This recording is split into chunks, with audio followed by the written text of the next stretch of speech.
All right, welcome to the Antedote. This is Greg McCarron. And Jeremy Roth Kushel. We'll be here with you for about the next 50 minutes or so, just breaking down this chaotic presidential election between Hillary Clinton and Donald Trump. Actually, there are more than two candidates, but you wouldn't know that from seeing our mainstream press and most of the alternative press. But since this campaign has just been thrown into absolute even further chaos than it already was, just the last 3 days or so with the reopening of the email investigation, all of a sudden mainstream media being more critical of certain elements of the Clinton campaign than previous. We're going to really get into a few specifics, and without just trying to break down, and trying to make an understanding of what's going on or what's going to happen, because I don't think any of us can, to be honest. So, we're going to get into particular how the alternative media and certain arms of the alternative grassroots element of our media and our advocacy, various organizations and media outlets are reacting to this campaign, and some of the problematic elements of how various right and left media are reacting to both campaigns.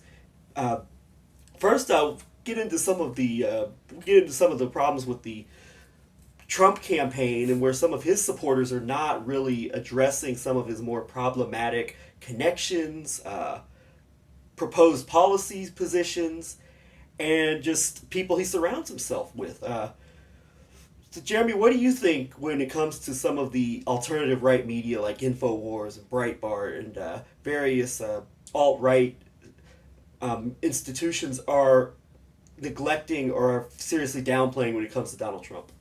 Yeah, I mean, you're right. We're at the point here where we're exactly a week out from the election, Tuesday, Right. October 31st, Halloween night, and everybody is hunkering down. Everyone is hunkering down into their partisan, boxes. And that very much includes the alt-right media. And there appears to be a lot of what's happened in this Trump campaign is the gathering of the what might have used to be known as the Patriot movement, the libertarian oriented Patriot movement on the right, and gather it into now what's seen and known as the alt right.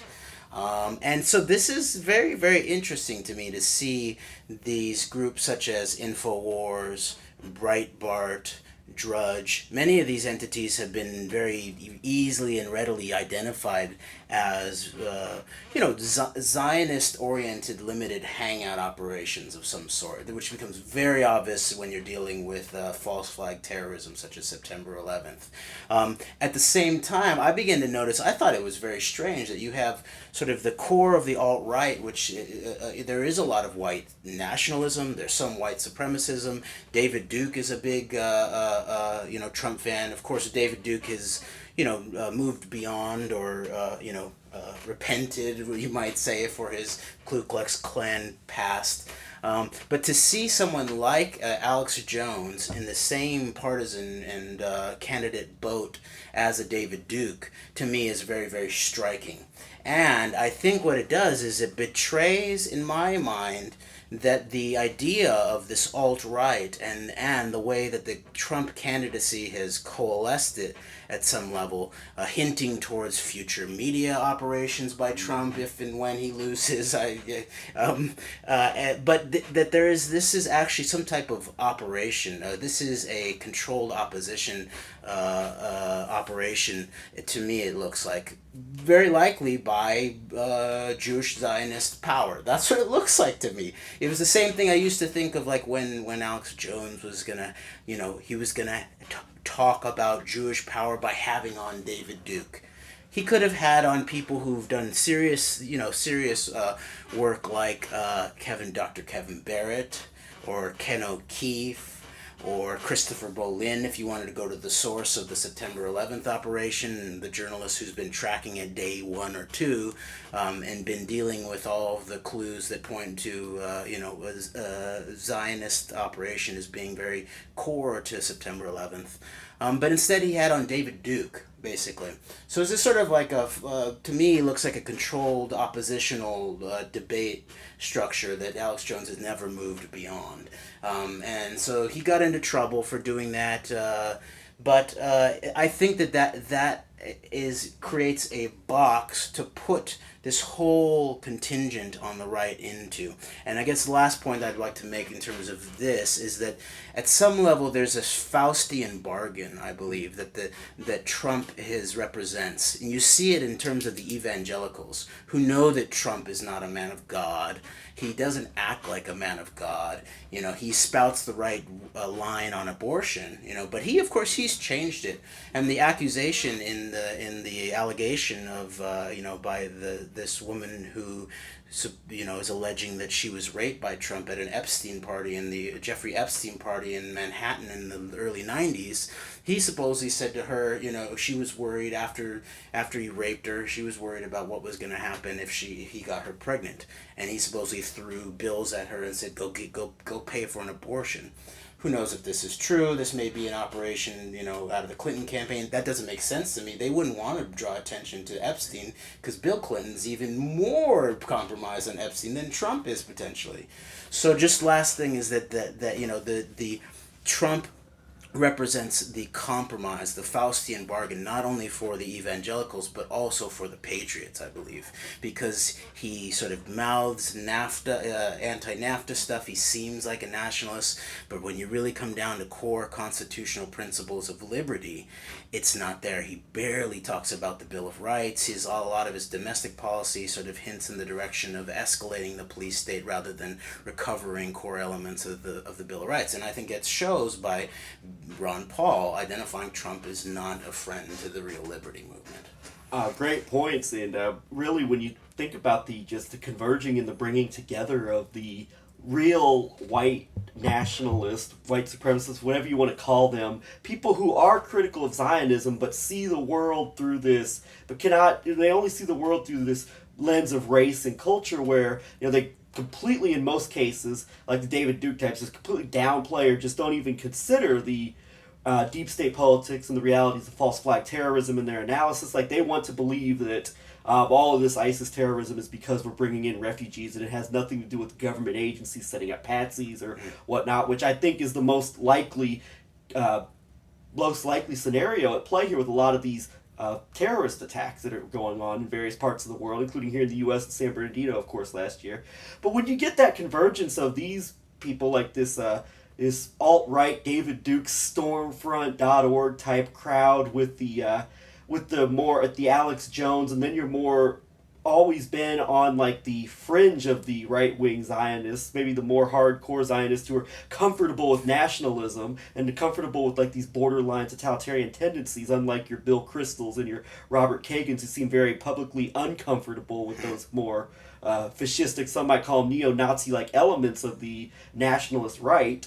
And that this convergence and coming together, your Breitbart, your Drudge Reports, your WorldNet Daily, and now that they're openly just coming together with these, more or less, with the people who have actually dealt with conspiracies for better or for worse in the past, such as Alex Jones and various others. No, the specific names come to mind, but Jones is kind of the leader of that entire element of the population. And it's interesting because you meant the Jeffrey Epstein thing seems like where nobody wants to really address it, even though InfoWars has alluded to it. They haven't gotten too much into it for obvious reasons. But, you look at Jeffrey Epstein, you look at the long history of Donald Trump's connections to these various mob organizations and long-time connections to organized Zionist interests, and being the head of the Israel Day Parade in New York, and his constant statements of support for Israel over the years. Even just a couple of days ago, he was tweeting about, I think it was something that Huma Abedin had put out about Israel being problematic, and he tweeted that he thinks Israel is wonderful. And I forget if that's the exact term he used, but I'm paraphrasing. And it gets, even when you get away from that, though, a lot of these anti-war, anti-Zionist critics are completely ignoring or downplaying things Trump has said about Iran, for example, because anytime he starts talking about, as good as a lot of the things he says about Syria and the desire to not want to heighten conflict with Russia are, he did this during the third presidential debate where he was asked a question where I thought, he's going to talk about how Hillary Clinton and WikiLeaks has proven that she's been knowing about the Saudi Arabians arming and funding ISIS all this time. And instead he goes on about how how Iran's taking over Iraq because he thinks we're weak, because Iran thinks we're weak. And then he did this, and at that point, I was just so angry when I heard him say that during the debate. And then you go from there, and more recently, Trump was made a statement about how Hillary Clinton's policies could cause World War III in regards to Syria. But even in the context of saying that, he still goes on about how Iran and Russia are taking over Syria because we're weak and the worst nuclear deal we've ever made. It's like, even when he talks about World War III, he brings this stuff up, and it's all anti-Iran, and people say, well, he's just playing the game. He has to play the game so he doesn't get JFK'd or whatever. But to me, that's not a good enough reason to just completely ignore everything that he's said and done and alluded to wanting to do as president, like increased torture techniques and capitalizing, even expanding upon waterboarding and other elements of what would be classified as torture. And plus, a lot of his advisors are pretty terrifying. Particularly, I can name a few in particular, would be Newt Gingrich and Rudy Giuliani, who I could almost see being made the Homeland Security chair under Trump. And people want to say that Trump is, by saying that Muslims that he saw Muslims celebrating in New Jersey, that that's thousands. He said, yeah, that's code though. He's smoke screening that because he really meant the Israelis, and he knows the Israelis were celebrating. And when he gets into office, he's going to start like cracking down on the Zionist establishment or whatever. But you consider the people he's surrounding himself with. Giuliani's a 9/11 culprit himself.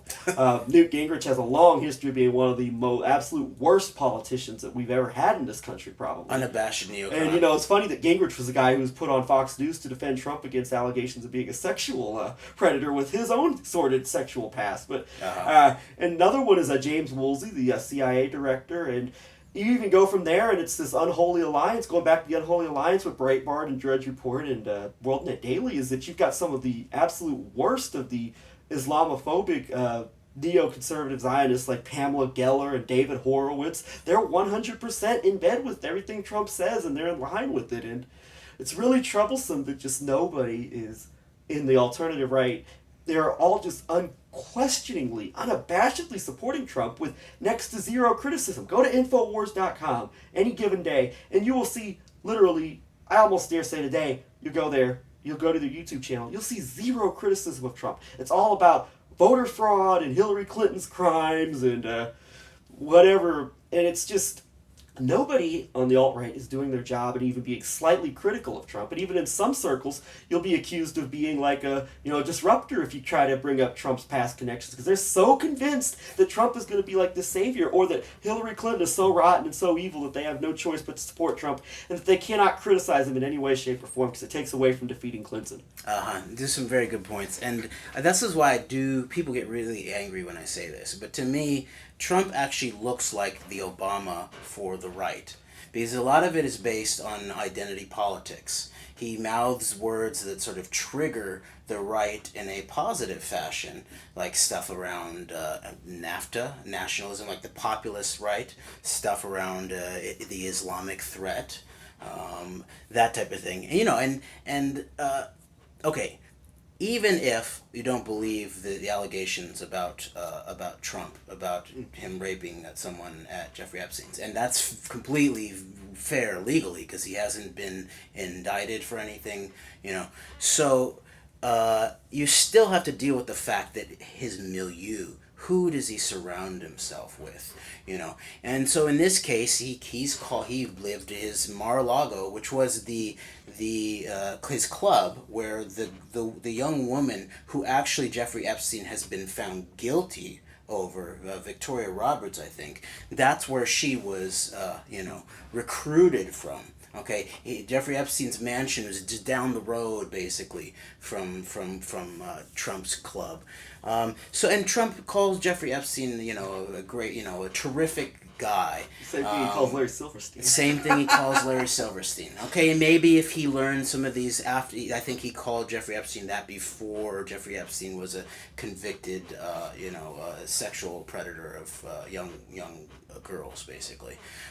So you could forgive him for that. At the same time, this really does show that people are usually willing to trade their political and philosophical commitments for their identity politics. It's the same thing that the left does too. Same thing is, and we'll talk about this too. Same thing that's being done with relationship to the what might be the real progressive left that had hopes in Bernie Sanders that were then sort of the spirit was raised and then they were sort of sheepdogged right into Hillary Clinton's campaign. These people are supposedly anti-racist. They're feminists. Meanwhile, Hillary Clinton, the only person in the country who could run against Hillary Clinton and make her look like a feminist is Donald Trump. Really, at some level. And so they've decided that the left is gonna play a Faustian bargain at some sort of, large scale by supporting Hillary Clinton, by sort of using Trump as the sort of the classic right boogeyman who's sort of sexually aggressive. He's a sexual predator. He sort of downgrades the people of color. He appeals to what the left sees as the worst sort of nativist, xenophobic tendencies in the right.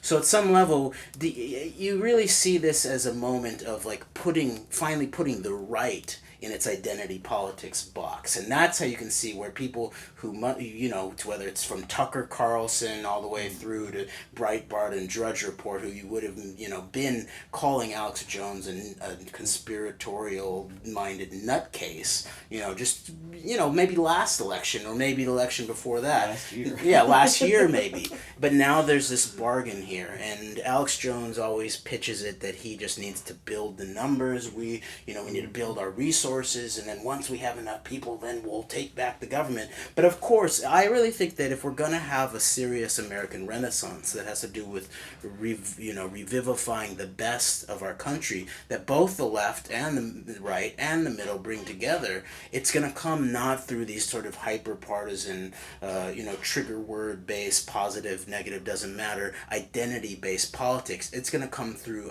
politics based on ideas and dialogue. And what you see in the midst of all of this is whether you're sort of like a Bernie Sanders supporter who's now going to hold your nose and vote for Clinton, or you're a Ron Paul supporter who's going to hold your nose and vote for Donald Trump, there's still this sort of duplicity that you then play into where you avoid the discussion of ideas in order to just sort of be like, well, this is definitely the lesser evil. Absolutely, and it seems like the InfoWars MO these days is to get as many people involved in the InfoWar and sell as many products as possible. That seems to be their MO, but you mentioned the names like Tucker Carlson, who of course infamously claimed that he'd never seen Building 7 fall when he'd already done numerous television segments on his old MSNBC program ridiculing David Ray Griffin and others. And another name that comes to mind, and I want to get into this before we get into progressive media, but this proposed media outlet that's been talked about, Donald Trump perhaps setting up a media outlet in working with Breitbart, and it brings me to some of the more establishment-minded journalists who have been very supportive of Trump. Brings two names in particular pop up, and this also goes into the names of the people who would be calling Alex Jones a conspiracy theorist a couple of years ago. The two of them, Ann Coulter and Sean Hannity. And it's funny because Sean Hannity was openly almost defending Alex Jones against liberal media attacks against his analysis of the election.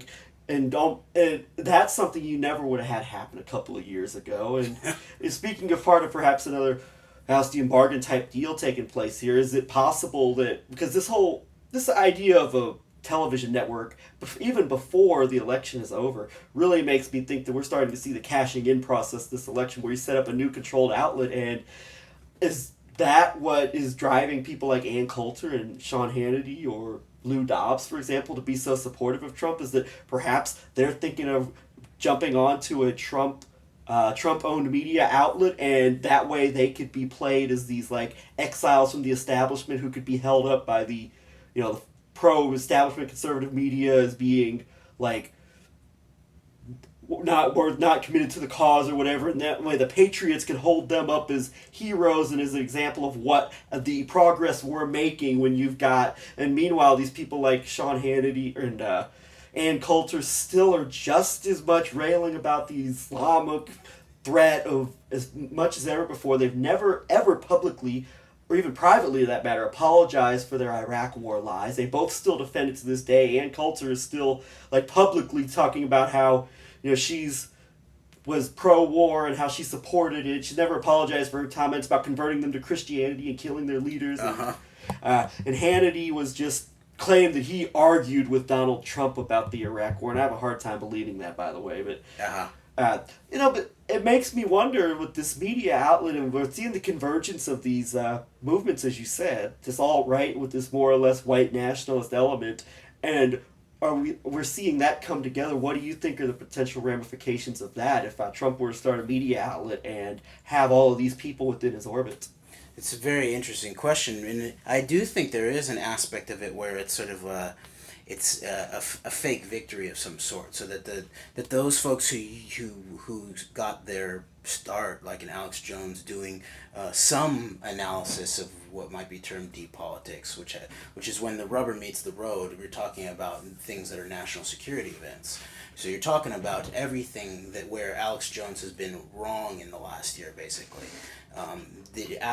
Basically since the Trump campaign really started getting going, and Trump made a big deal about the Islamic threat, and he's gonna do extra surveillance in the mosques and make Muslims identify themselves. Alex has missed every single false flag since then. Basically, San Bernardino, the Bataclan theater before that, which is obviously some type of next generation Operation Gladio, where you sort of insert the Islamic terrorists in the place of the communists from before. Right.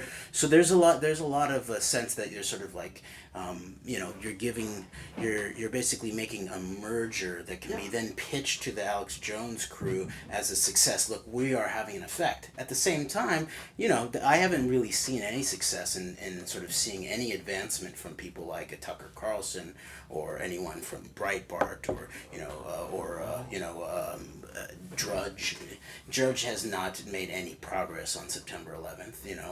So what you see is moving backwards here. And so some people say, okay, Trump is really a real estate guy, but supposedly if you look some of the analysis that some folks have been doing about his backing originally by Roy Cohn, who's basically a mobbed up, New York Jewish Zionist gangster. McCarthy's right. Sort of involved in both CIA and Mossad and European intelligence, that type of thing, and involved with the pedophile ring. Then what you basically see you basically see people giving Trump a full pass at some level. And so, the point about Trump being pitched as a real estate guy who makes his money on real estate, the folks who've been doing the investigation about his mob background, like Roy Cohn, of course, is also very close with Roger Stone. They point out that Trump actually, his real estate money is really, he's just a front man for these much bigger money behind him. He actually makes his money on TV. So, if you think about this, a lot of the left is saying, okay, Trump's blown it this way. He's lost credibility. He's going to have a harder time convincing people that the Trump brand is a good place to live, stuff like that. But really, Trump has always sort of been scandalous at some level with most people, in the country. But so if you see it like that, then this entire candidacy at some level is just a foray into his next level of, hyper media venture. And he's just basically sort of, supercharged the Trump brand name by doing this. And a lot of us were saying more than a year ago, like, okay, yeah, this is going to turn out that Bernie Sanders is going to be the sheepdog and Trump is going to be the sort of the boogeyman straw man, and this is really meant to deliver what the establishment really wants. Hillary Clinton, most of the credible so-called neocons, the Israeli second neocons, let's call them, the sort of new American empire neocons are all backing Hillary Clinton. Meanwhile, we have Mossad's Mussolini, as I've seen Trump described, as running this sort of very interesting counter-gang alt-right identity politics operation that's going to pay off, I think, in a big way for him, and it's obviously paying off for people like Alex Jones. Sure. We'll put a disclaimer out here right now that if we acknowledge we very well could be wrong about all of this, and if we are wrong, we'll be the first to admit it, because I honestly have never completely dismissed the possibility that perhaps Trump is really working against the establishment. My argument has always been, or my thing has always been, that we cannot just let our guard down and just absolutely just 110% like borderline shill for the man as if there is, and not question his motivations at all. And for me, I just cannot let my guard down and not and ignore all of the things he says, all of the things he's proposed to do if he's elected, and all of the people that he surrounds himself with that are very troublesome. And I just cannot do that. And while I understand why people, and I think you do too, I understand why people are hopeful about Trump, and that maybe he's going to do some things that are going to rattle and shake up the establishment and all this. But at the same time, though, I just caution people: do not just let your ability to critically think about these things go, and actually don't just let your guard down to the point where you don't question anything about him. And I must say that the rise of Trump and the refugee crisis came about pretty much at the same time. That's like a perfect storm, I've got to say, because even InfoWars has now got a new conspiracy. Instead of, it's still promoting conspiracy theories, but now instead of the conspiracy being, FBI or CIA or Mossad or whatever orchestrated, setting up patsies to carry out attacks, now it's, the governments are saying that you can't say it's radical Islam, or it's the religion of peace, and if you say it's radical Islam that's causing this, you could be arrested or whatever. And Obama really was an agent of radical Islam. That's their Huma Abedin is a Saudi agent. Yeah, that's their new conspiracy theory now. Instead of like promoting the real conspiracy, they're now promoting a conspiracy that indicts the governments of the said nations, but also keeps the said agenda of keeping all of this fear of Islam. And regardless of how much they claim that they're against more wars, this kind of stuff is the propaganda that leads to more intervention, because especially if there's a false flag attack and they're not going to be honest about it, it's going to lead even like the rank and file, the people who are closely following, people who understand that our intervention is wrong and is misguided at the very least, they're still going to be into this idea we've got to go and get revenge on these people, and it's a very dangerous play. Yeah, I just want to make one last point about this Trump thing in terms of like that. I agree. Like I don't want it to be seen that what I'm doing is disparaging the populist moment, and this populist moment is all the way across the political board, really. And I understand the things that Trump says and allegedly will stand for, that is very appealing to people who are nationalists, who are populists, in terms of his anti-trade deal stances are very that's actually sort of the core, I think, of the positive aspects of his candidacy. And of course, if the Democrats had really wanted to destroy someone like a Trump, they would have gone ahead and not stolen the primary from Bernie Sanders, who is also more of like a populist economically than Hillary Clinton is. And at the same time, you do see like that Trump is there seems to be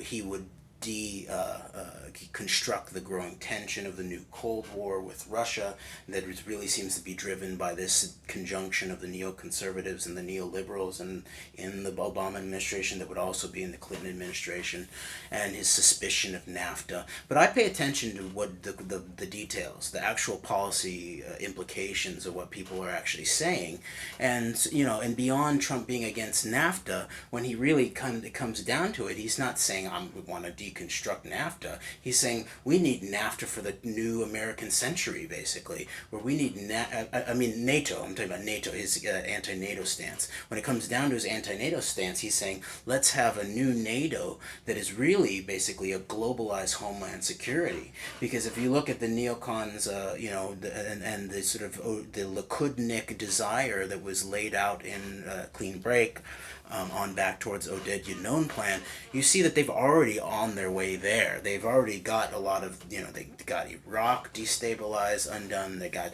Libya destabilized, undone. They got Syria on the way to being destabilized, undone. They're working in Africa. AFRICOM has been set up under Obama.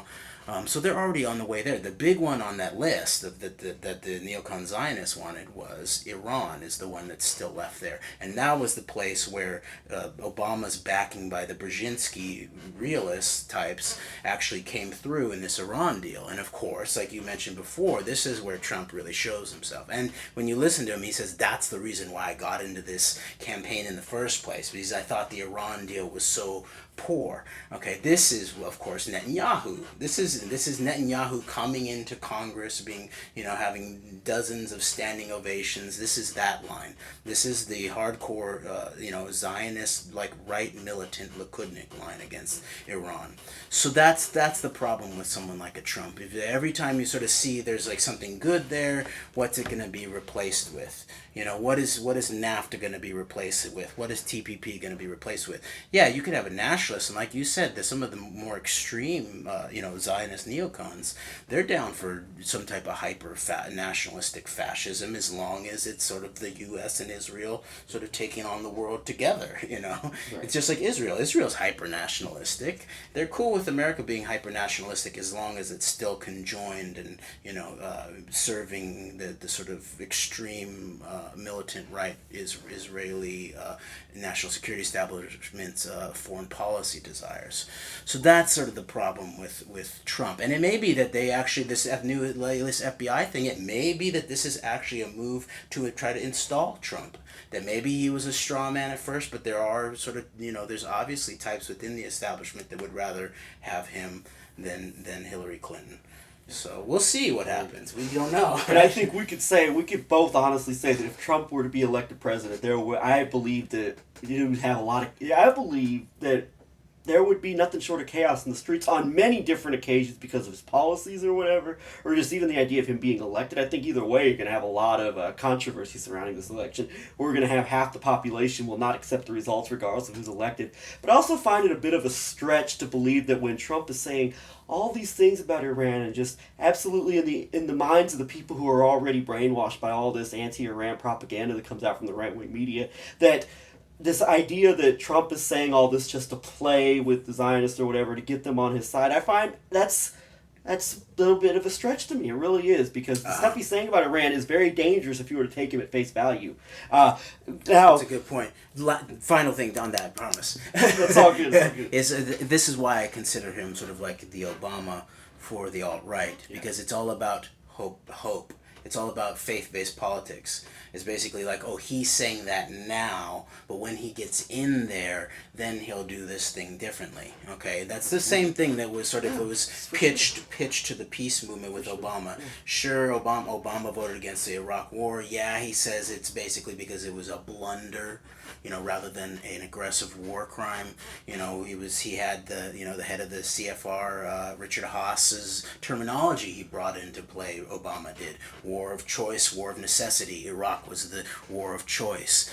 Afghanistan was the war of necessity, of course. And there's a doubling down on the security state infrastructure, and everyone's like, he will shut down Guantanamo. And of course, okay, it's not to say that nothing was as it seemed. Some things were as it seemed. But really, in reality, it's basically this sort of like a bait and switch based on faith-based politics, based on identity politics. Absolutely. So. And that's a great point. It reminds me of Obama going to was it Cairo with his what the Republicans were calling his apology tour, going over and apologizing for. But in reality, all he was doing was, I think he was trying to convince the Arab world to let their guard down while he sets up the policies of these drone bombings and obviously the destruction of Libya. And I think that, you could be seeing something here too with letting down the guard of the the right-wing patriots or whatnot. Now, another interesting point to get into is the reaction of the progressive alternative media to this election. And it's an opposite, whereas I'll take one in particular because I feel like this is probably the most prominent, most viewed, or most influential of the alternative progressive foundation funded media, and that would be Democracy Now! With Amy Goodman. And it's an interesting, whereas with the right you don't see any criticism of Trump hardly. With Democracy Now! And a lot of these other foundation funded outlets, Alternet, Salon, it's a little more complicated because they do criticize Hillary Clinton. You watch Democracy Now!, there will be, you dare say, there'll be a lot of criticism of Clinton. There will be criticism of the Clinton Foundation and the Saudi connection and various things. But when you really look at the coverage, when you go to their website, you go to their page and you see what stories are being emphasized, and you look at the headlines, you can see where the criticism of Trump is way more profound, it's way more vocal, and Trump is criticized way more, and there's a much more of an emphasis placed on his shortcomings and his wrongdoings than there are Clinton's. And one of the things I've noticed that Democracy Now! Is really good at, and they do this every election, as you've said, over the years, is they'll bring on all the respected progressive voices. You'll get Noam Chomsky, you'll get, there's other ones.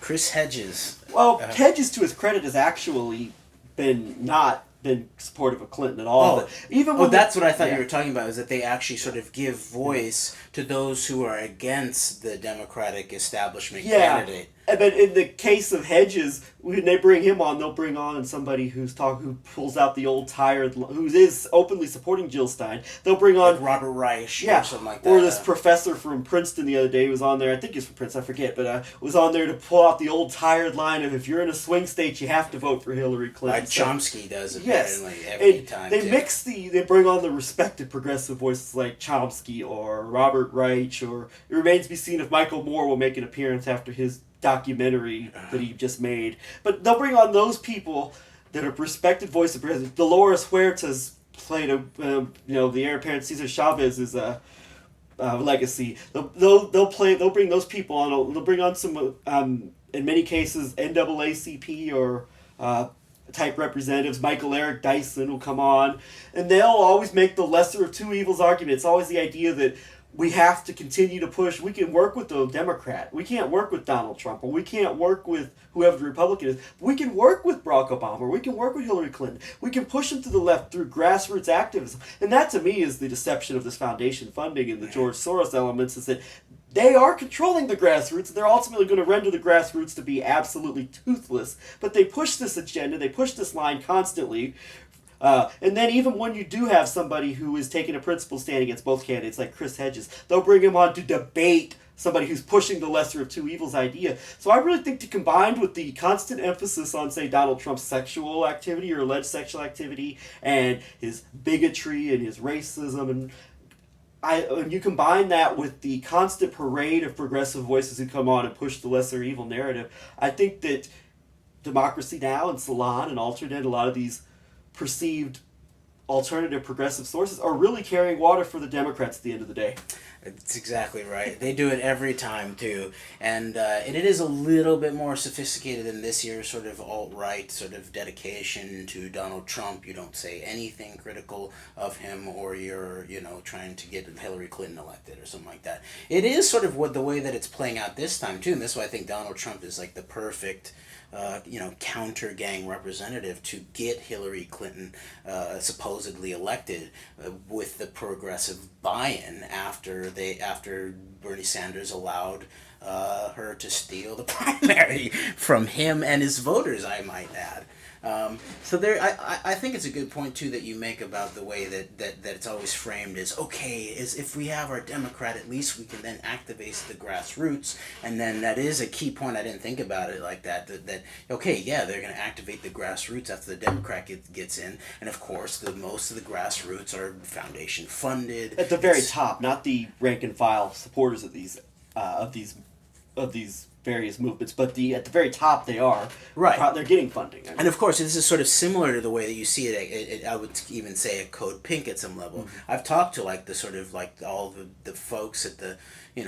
folks at the rank and file of Code Pink and all these different types of organizations, and they know about 9/11.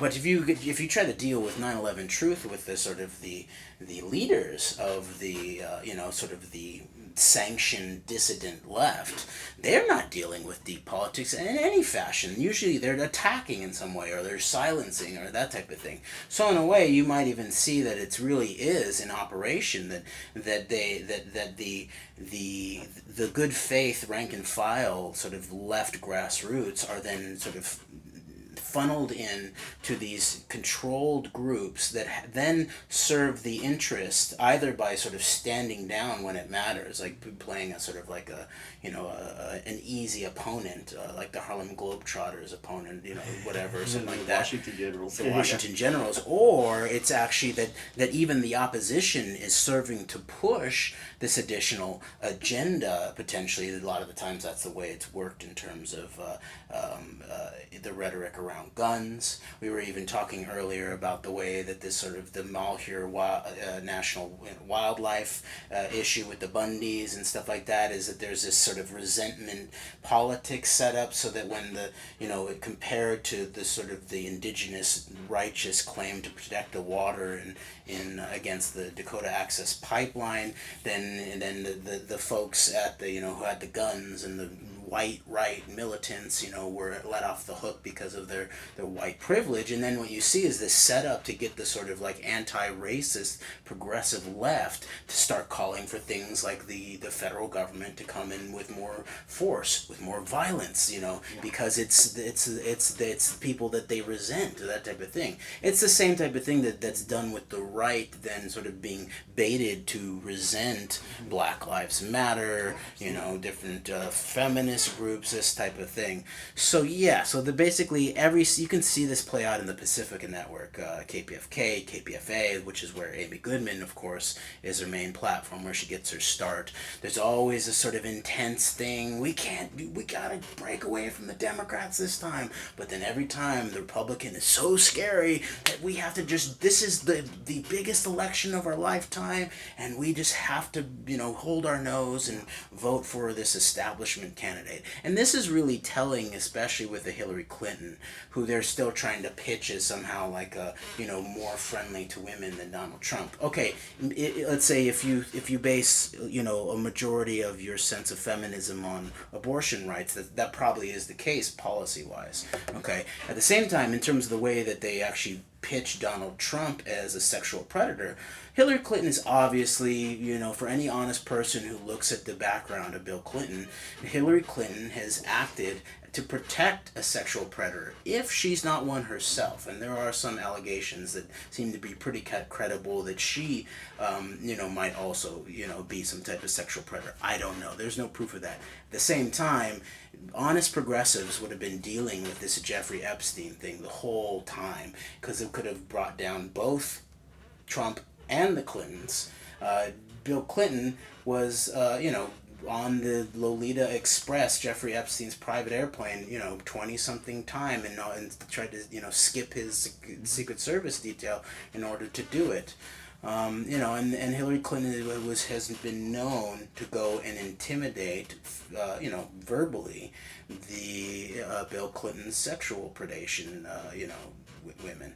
So that's an issue, and I think that it's compromising both politically and spiritually for progressives to not to I can understand trying to vote what you believe is the lesser evil. That could go either way. I understand both ways. Trump, Clinton is the lesser evil, but you have to be honest in terms of the factual content and the problems of your candidate. No question about it. And progressive media, you won't hear a peep about Bill Clinton's alleged sexual crimes and Hillary Clinton's alleged role in covering them up, whereas the right-wing media blows it out of proportion in many cases. Well, that's an interesting thing too, because if you think about game theory and the idea of counterintelligence, the way that it would be worked, you would have an unpalatable character to the left, like Donald Trump, airing the most problematic stuff about the Clintons, because then it's seen as this right-wing conspiracy agenda to get the Democrats, rather than it's actually your own kind being critiqued from the left on these sort of sexual politics, identity politics. Not only do you have Trump, but you have Alex Jones and former Clinton staffers alleging that that Hillary Clinton's like a literal demon because she has this stench about her. I mean, that's the kind of stuff right there. They can just so easily just dismiss it as kook talk, when in reality the allegations against Bill Clinton are very real, and if they're addressed in a credible format, it's very damning. It's very damaging. So you're right about that. And before we get into one other topic, I want to say that you brought up a perfect example of how problem reaction solution works with the opposite reactions to the Malheur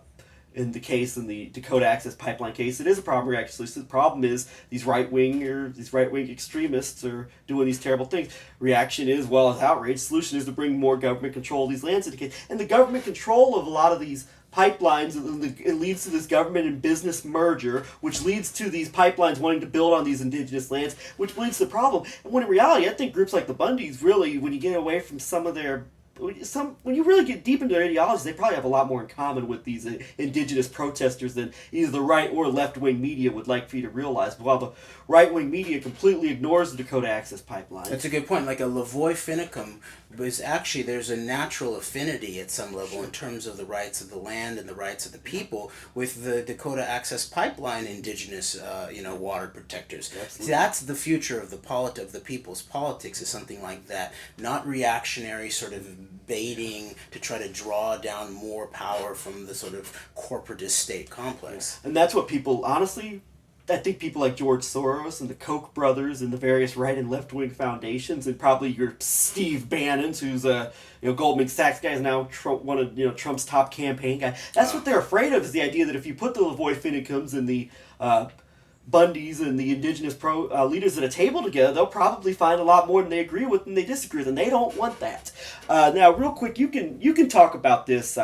You've really nailed this topic. We'll take a few minutes before we go off here to talk about how the right and left-wing media emphasize voter fraud or voter suppression without actually getting to the real root of the problem. If you want to get into that for a few minutes. That's a good one to deal with.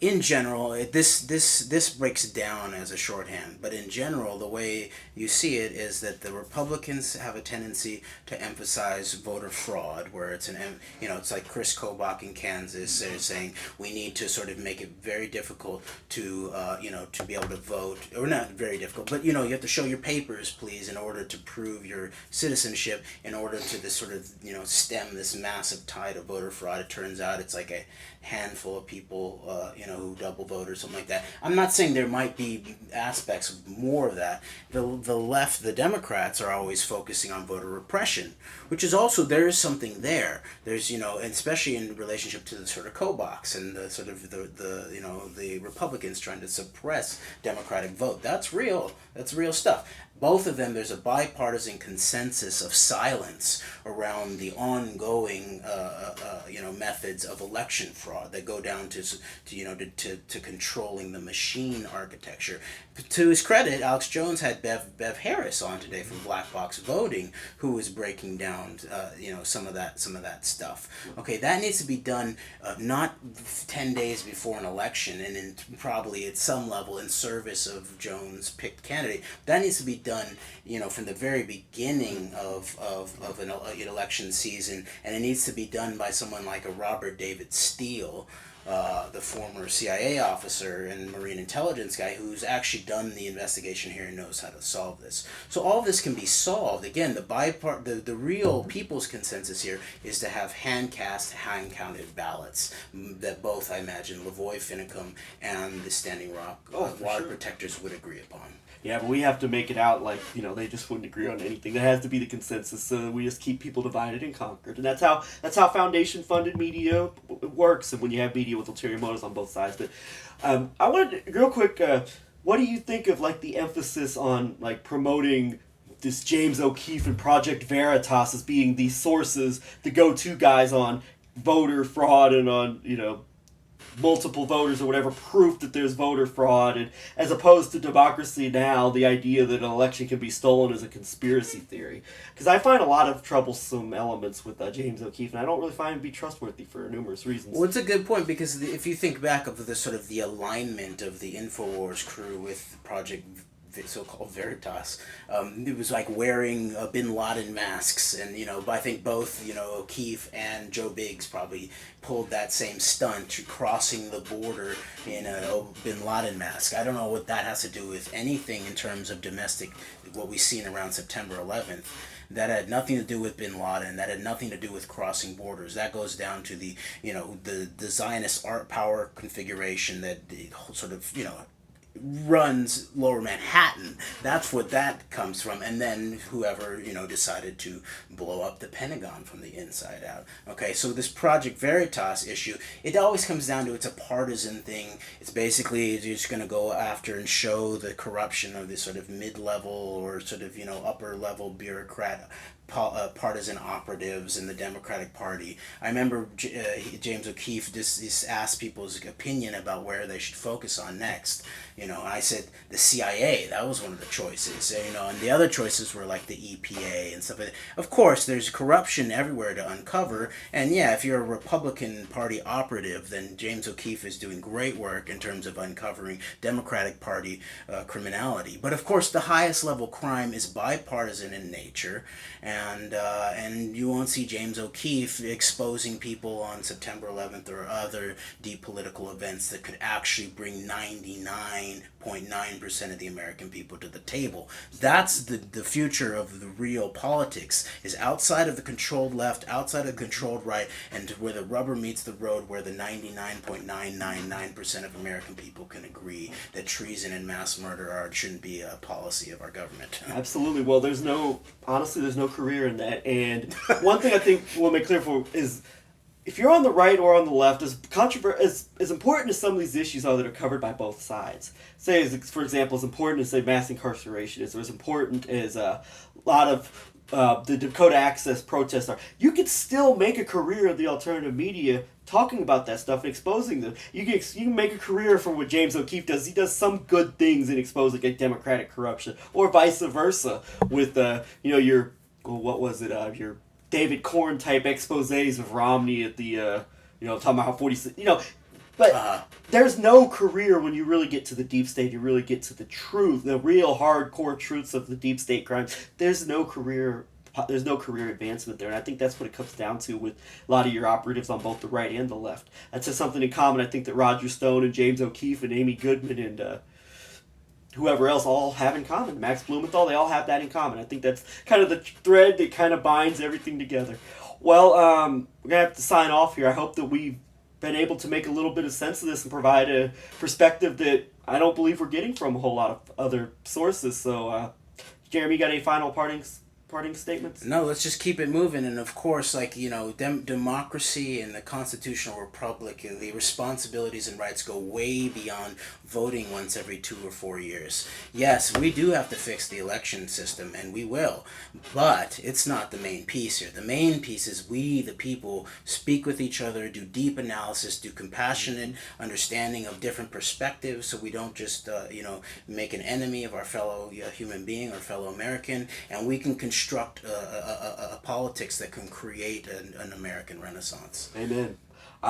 Signing out now. Just don't let your guard down. Don't put 110% support into anybody, much less someone with the history of a Donald Trump. I mean, just stay vigilant and do not put all your hope or all your faith in these people to the point to where you just don't even question them at all. That's my piece of advice. But I mean, I think you should vote with your conscience, and let's just hope for the best, but prepare for the worst coming out of this election. Amen to that. And just last thing, I was thinking that the shorthand for our American future is real Americans don't vote evil, even if they perceive it to be lesser. But let's keep it moving, like you said, and let's keep aware. And so, yeah, Antedote. All right. Off for now. Signing off. Thanks for listening. Bye. Bye.